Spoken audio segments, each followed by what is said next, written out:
그래서 오늘 본문 말씀을 보면 베드로의 성령 충만한 설교를 듣고 난 직후 그 설교를 들은 사람들의 반응이 어떠한가를 소개하는 것으로 말씀이 시작되고 있습니다. 그래서 37절 말씀 어떻게 시작되고 있습니까? 그들이 이 말을 듣고 마음에 찔렸다라는 메시지로 시작이 되고 있죠. 성령 충만한 말씀의 능력은요, 단순히 어떤 성경의 정보를 전달하는 것이 아니라 그 듣는 사람의 마음을 찌른다라는 것입니다. 히브리서 4장 12절 말씀을 통하여서 우리는 이러한 말씀의 능력을 정확하게 깨달을 수 있는데요. 무엇입니까? 하나님의 말씀은 살아있고 활력이 있어 좌우에 날선 어떤 검보다도 예리하여 혼과 영과 및 관절과 골수를 찔러 쪼개기까지 하며 또 마음의 생각과 뜻을 판단한다라고 히브리서 기자는 기록하고 있죠.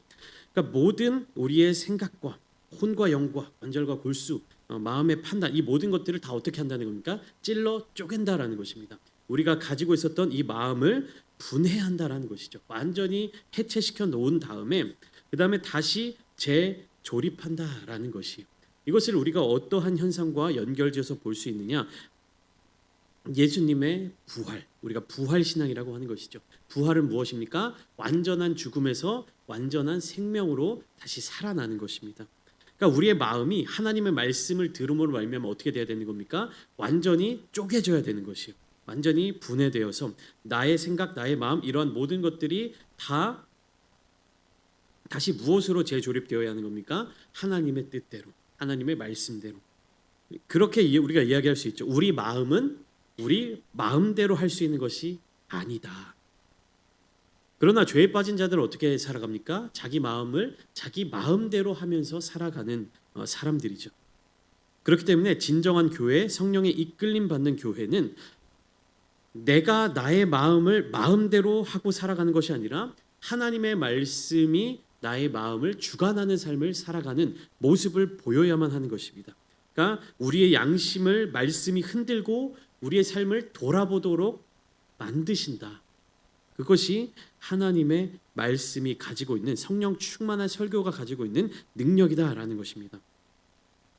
이렇게 살아도 될까? 이렇게 살아도 되나? 라는 스스로의 질문을 던질 수 있는 메시지가 바로 베드로의 설교와 같은 메시지였다라는 것입니다.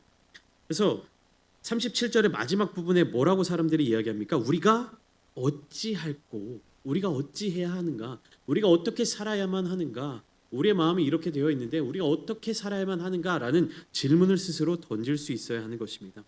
말씀을 듣지 못한 자, 성령 충만한 메시지를 듣지 못한 자들은 여전히 어떻게 살아가기 때문에 자기 마음대로 살아가기 때문에 자기의 행동, 자기의 생각, 자기의 판단을 그 스스로 결정지을 수 있는 것이죠. 그러나 하나님의 말씀이 그 마음을 쪼개고 하나님의 말씀이 그 마음을 사로잡은 자들은 어떻게 되는 겁니까? 어떻게 살아가야 하는가라는 질문을 던질 수밖에 없다는 것이죠. 그래서 베드로는 38절 말씀을 통해서 그 이어지는 답을 알려주고 있는데 베드로가 이르되 너희가 회개하여 각각 예수 그리스도의 이름으로 세례를 받고 죄 사함을 받으라. 그리하며 무엇을 받는다? 성령의 선물을 받으리니. 성령의 선물을 받을 수 있는 방법이 무엇입니까? 회개하는 것. 각각 예수 그리스도의 이름으로 세례를 받는 것. 그러니까 세례를 받는다라는 것이 나의 정체성이 예수 그리스도를 통하여 결정지어집니다라는 고백입니다. 그러니까 회개함으로 예수 그리스도의 보혈의 은혜로 우리가 죄 사함을 받게 될 때 성령의 선물을 받게 된다라는 것이죠. 회개는 무엇입니까? 우리의 삶의 방향을 완전히 전환하는 것입니다. 우리가 머릿속으로 지니고 살아갔던 가치관을 변화시키는 것을 의미합니다. 그리고 이 성령의 선물은요, 무엇을 통해서 주어지는가? 하나님의 약속에 근거하여 주어지는 것입니다. 그냥 아무에게나 선물을 막 주는 것이 아니라 아무거나 주는 것이 아니라 무엇입니까? 하나님께서 구약의 성경을 통해서 구약 말씀을 통해서 구약의 약속의 백성들을 통하여서 그들에게 주신 그 약속, 그 언약을 기반으로 그것을 근거로 하여서 우리에게 주시는 것입니다. 그러면 하나님께서 주신 약속은 무엇이냐? 베드로는 39절부터 40절 말씀을 통해서 계속해서 말씀을 이어가고 있습니다. 이 약속은 너희와 너희 자녀와 모든 먼데 사람 곧 주 우리 하나님이 얼마든지 부르시는 자들에게 하신 것이라 하고, 이 약속은 무엇이냐? 세대와 민족을 뛰어넘는 구원의 역사입니다. 그러니까 이스라엘 백성 어느 특정한 시기에 어느 특정한 민족들에게만 주어지는 것이 구원이 아니라 모든 세대와 모든 민족들을 다 뛰어넘는 구원의 역사입니다. 또한 이 약속은 부르심을 받은 자들에게 주어지고 있는데 이 약속을 붙들고 구하는 자들에게 구원이 선물로 주어진다는 것이죠. 40절 말씀을 보면 또 여러 말로 확증하며 권하여 이르되 이렇게 되어 있는데 확증하다라는 말은 무엇이냐? 단지 설명이 아니라 그러니까 지식적으로 무엇인가를 소개하고 설명하는 것이 아니라 증인으로서 상대방을 설득하며 이야기하는 것입니다. 내가 누군가에게 확증한다라는 것은요, 내가 그것을 그것에 있어서 그 사실에 대하여서 내가 증인이다라는 내용이 확증하다입니다. 그냥 이런 일이 있었어, 저런 일이 있었어 설명하는 것이 아니라 그런 일이 확실하게 있었어, 내가 증인이야라고 이야기하는 것이 확증하는 것입니다. 그리고 권하는 행동은 무엇이냐? 그것을 이야기를 듣는 사람으로 하여금 결단에 이르게 하는 능동적인 행동이라는 것입니다. 무엇인가 권하다라는 것은요, 상대방으로 하여금 어떠한 그런 행동, 어떠한 결정에 이르도록 만드는 것이에요. 우리가 뭐 식사를 권하다, 뭐 차를 권하다라고 할 때 이것이 그냥 예의상 그런 제안을 하는 것이 아니라 무엇입니까? 내가 상대방에게 반드시 내가 대접하는 식사를 먹도록 만들 것이다. 내가 대접하는 커피를 마시도록 할 것이다. 이러한 마음을 갖고 있는 것이 이 성경 말씀에 기록되어 있는 권하다라는 단어입니다. 그냥 제안하고 네가 먹고 싶으면 먹고 말고 싶으면 말아라. 네가 배고프면 먹고 배부르면 먹지 말아라. 네가 커피를 좋아하면 마시고 싫어하면 마시지 말아라. 이런 개념이 아니라 내가 상대방에게 이 얘기를 했을 때는 반드시 그 사람이 어떠한 결정을 하도록 어떤 행동을 하도록 만드는 그러한 능동적인 행위라는 것입니다. 그러니까 여러 말로 확증하고 그리고 상대방에게 권하여 이르되 너희가 이 패역한 세대에서 구원을 받으라. 이 베드로의 메시지는 무엇입니까? 그 자신이 예수 그리스도의 구원 역사에 살아있는 증인이고 그리고 이 복음의 메시지를 듣는 사람들로 하여금 반드시 무엇에 이르게 하도록 구원에 이르게 하도록 그 간절한 심정을 담아서 전하는 것입니다.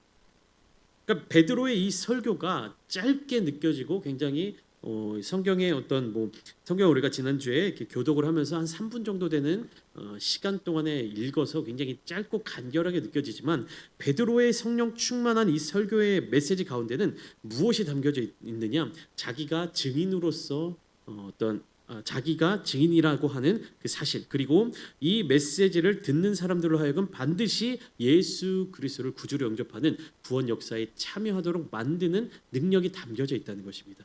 그 마음이 베드로의 심정 가운데 담겨져 있었다라는 것이죠.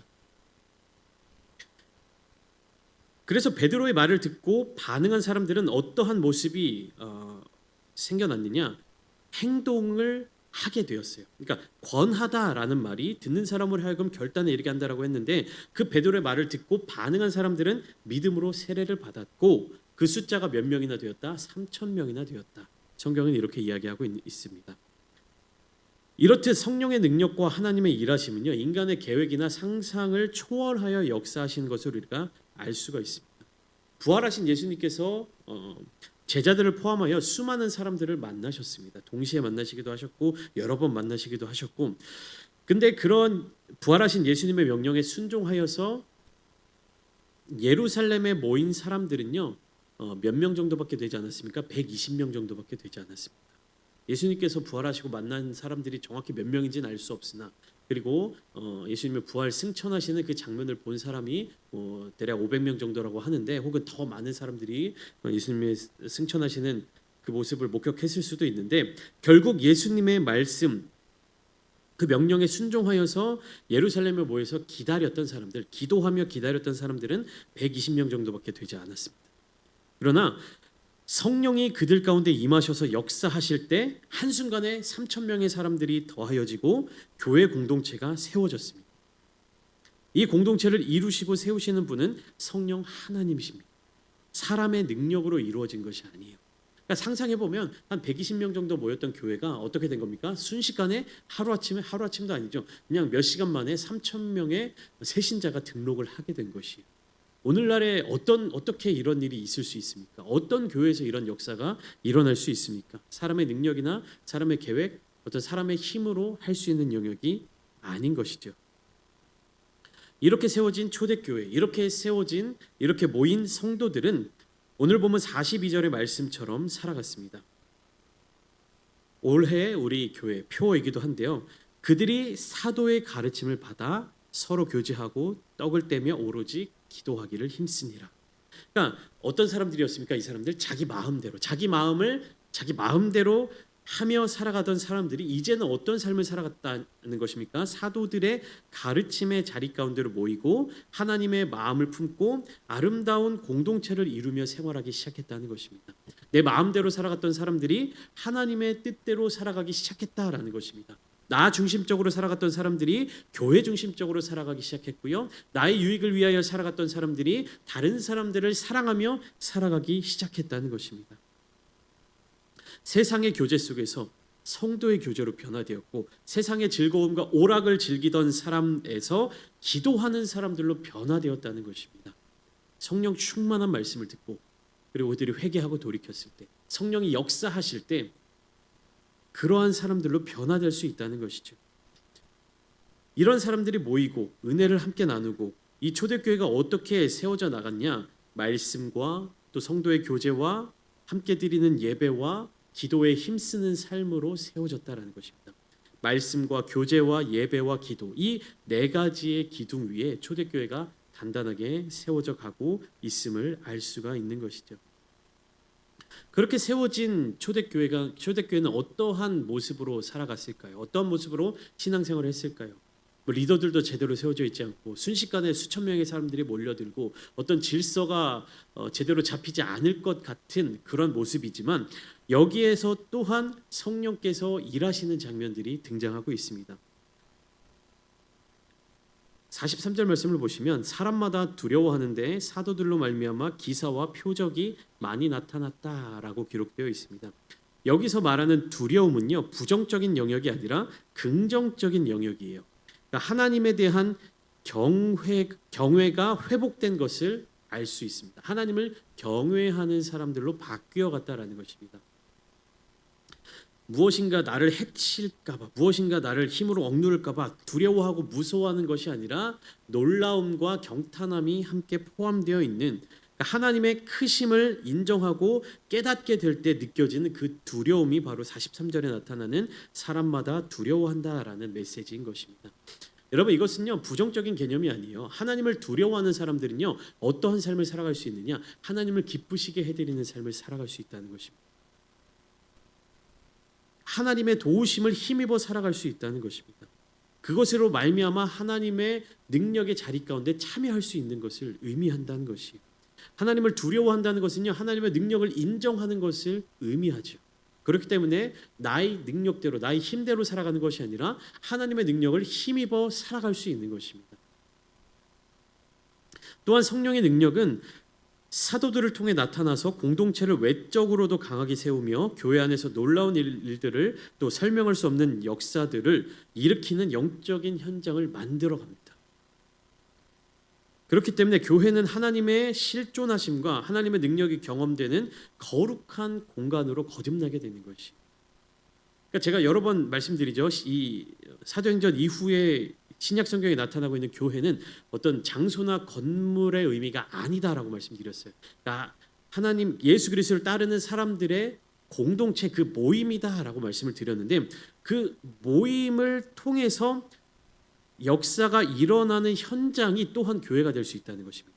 그러니까 다시 말하면 우리가 건물부터 세우고 이 건물이 교회다 그리고 이 교회 사람들이 모이는 것이 어떤 교회의 모습이다 이렇게 이야기하는 것이 아니라 하나님을 두려워하는 자들 예수 그리스도를 구주로 영접한 자들 성령의 충만함을 받아 살아가는 사람들이 모이면 반드시 그곳에 하나님의 역사하심 하나님의 능력 하나님의 통치하심이 일어나게 된다는 것입니다. 그러면 그 사람들이 모인 그 공간 자체가 변화된다라는 것이 그럴 때 이제 장소적으로 영적인 역사가 일어나는 영적인 현장으로서 장소적으로 교회라고 명명될 수 있는 것입니다. 그러니까 결국에는 무엇이 중심이 되는 것이냐? 하나님이 중심이 되는 것이에요. 하나님이 중심이 되시는 곳이 교회입니다. 건물은 부수적인 거예요. 2차적인 겁니다. 그래서 하나님이 중심이 되는, 하나님이 주인이 되시는, 예수 그리스도가 머리 되시는, 성령이 교통하시는 그 교회는 어떠한 공동체로 나타나게 되느냐? 44절 45절 말씀을 통해서 서로 나누고 또 연합하는 공동체로서의 모습을 보인다라는 것입니다. 교회는 서로 통용하고 필요를 따라 나눠주는 공동체의 모습을 보여준다라고 기록되어 있는데, 그러한 모습을 유지하기 위해서 자연스럽게 어떤 모습이 생겨나느냐? 함께 살아가는 공동체의 특징을 나타내는 것이 함께 살아가는 거. 그러니까 우리가 무엇인가 물건을 공유하고 서로 통용하고 함께 나누기 위해서는요, 반드시 물리적인 공간을 함께 사용해야 한다는 것이. 내가 함께 살지 않는 사람과 무엇인가를 나누기는 쉽지가 않습니다.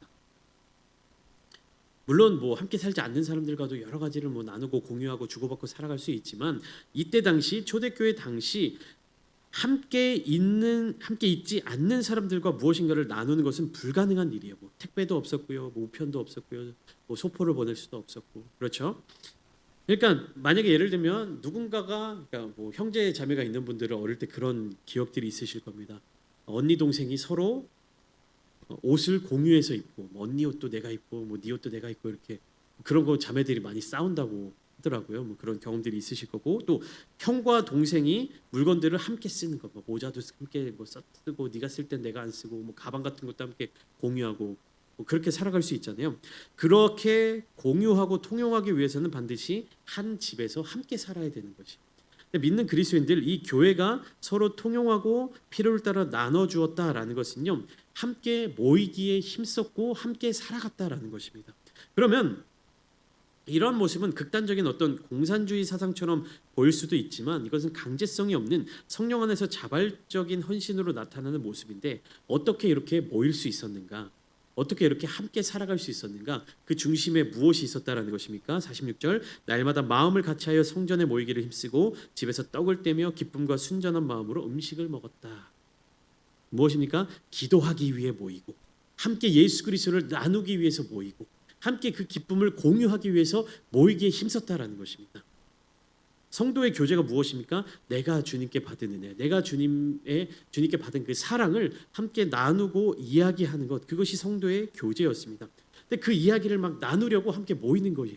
그리고 기도하기 위해서, 힘쓰기 위해서 성전에 모이고, 또 기도의 터전에 모이고, 함께 일하는 자리에 함께 모여서 예수 그리스도를 이야기하고, 집에서 식사를 하면서 떡을 떼면서 또 예수님에 대한 이야기를 하고, 예수 그리스도 중심, 하나님 중심으로 모든 삶의 영역이 바뀌어 가다 보니 어떻게 되는 겁니까? 자연스럽게 그렇게 모이게 되고 공동체를 이루어 간다라는 것이죠.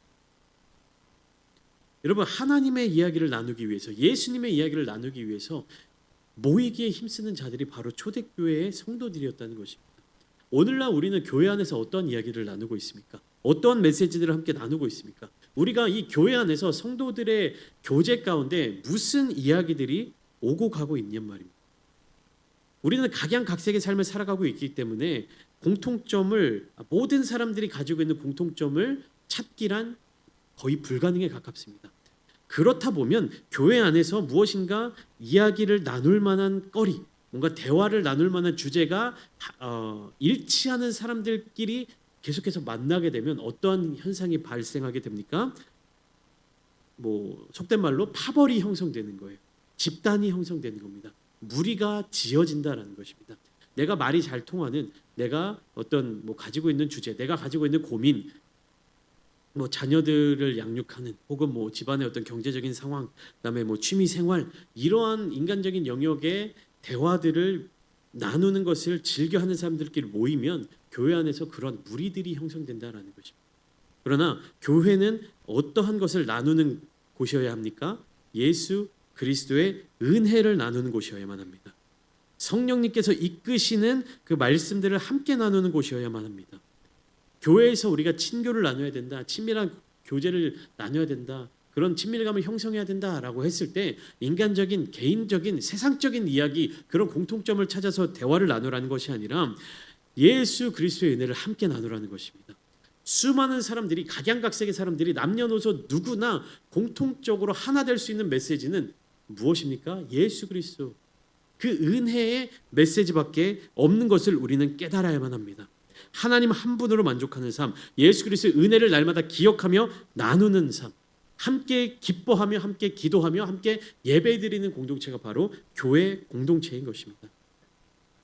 그리고 이러한 예배 공동체는요, 교회에서뿐만 아니라 성전에서뿐만 아니라 일상 속에서 그 삶을 함께 나눌 수 있어야 되는데요. 그것이 46절 말씀이요.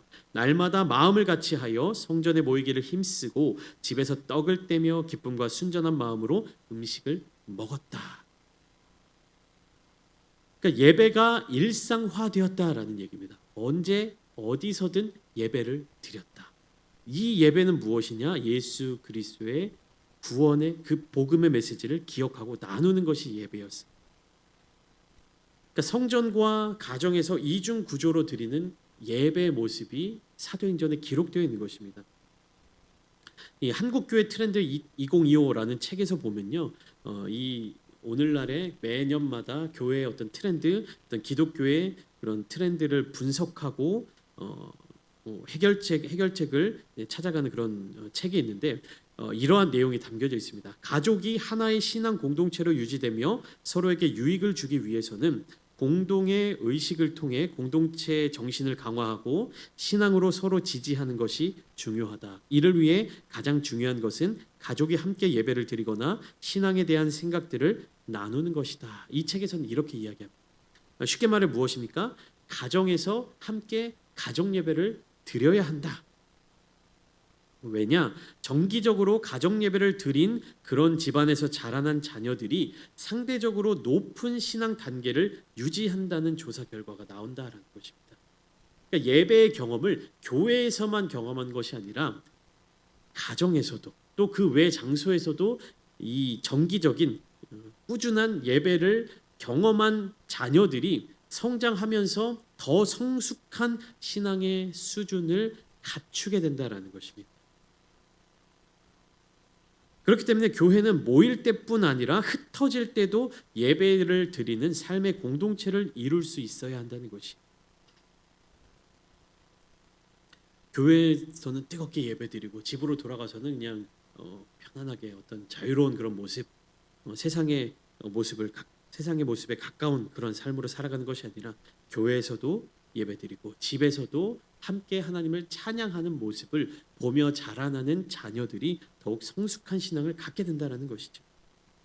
이와 같이 교회는요, 세상과 하나님 앞에서 선한 영향력을 끼칠 수 있다는 메시지가 오늘 본문 마지막 절을 통해서 나타나고 있습니다. 그러니까 하나님을 향한 찬양과 또 세상에 대한 영향력이 함께 주어지고 있는데 이것은 극단적인 교회 중심주의를 경계하고 건강한 공동체를 이어가는 능력을 부여하는 기준이 될 수 있다는 것입니다. 무엇이냐?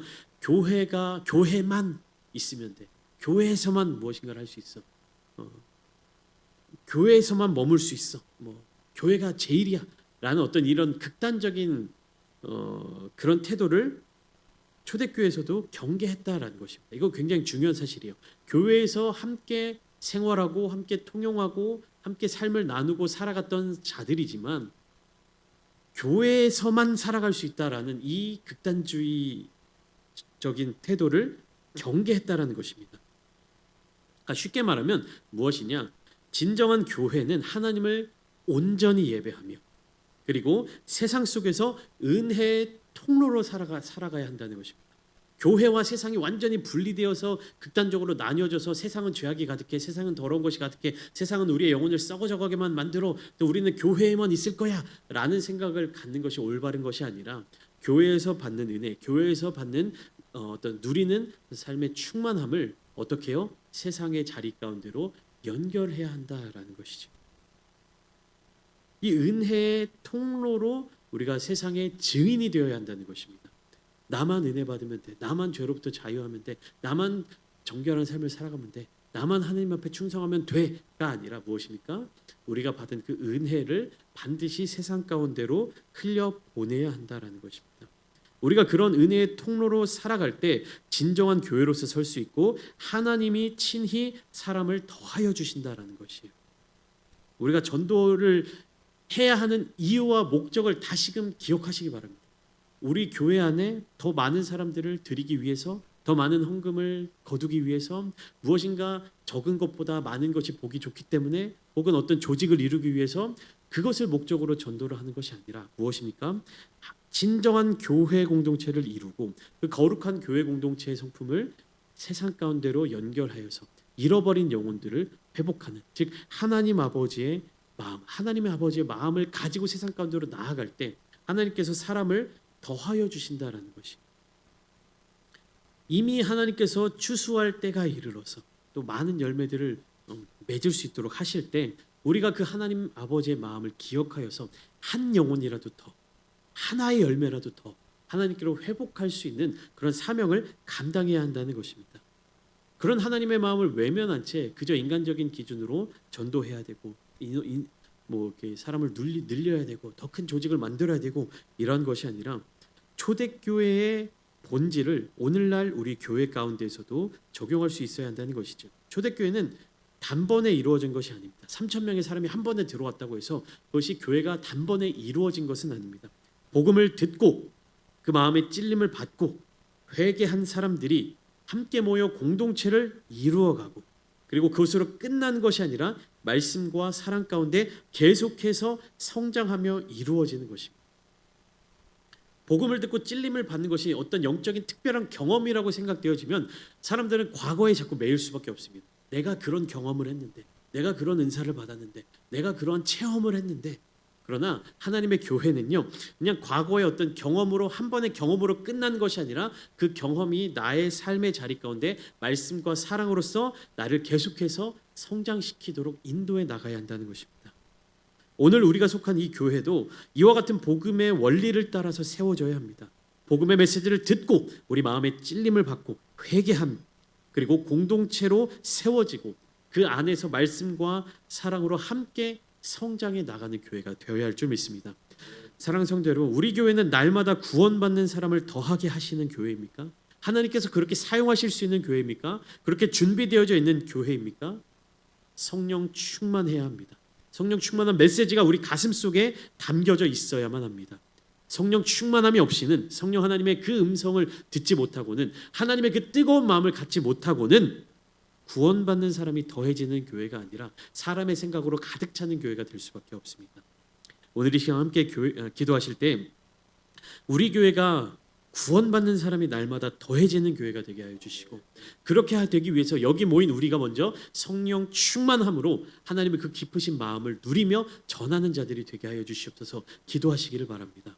내가 성령 충만해야, 내가 먼저 하나님의 은혜를 충만하게 누려야, 내가 먼저 하나님의 그 성령의 음성을 따라 살아가야 우리 교회 가운데 하나님께서 더해 주시는 사람, 그 영혼들이 다가오게 되고 몰려오게 될 줄 믿습니다.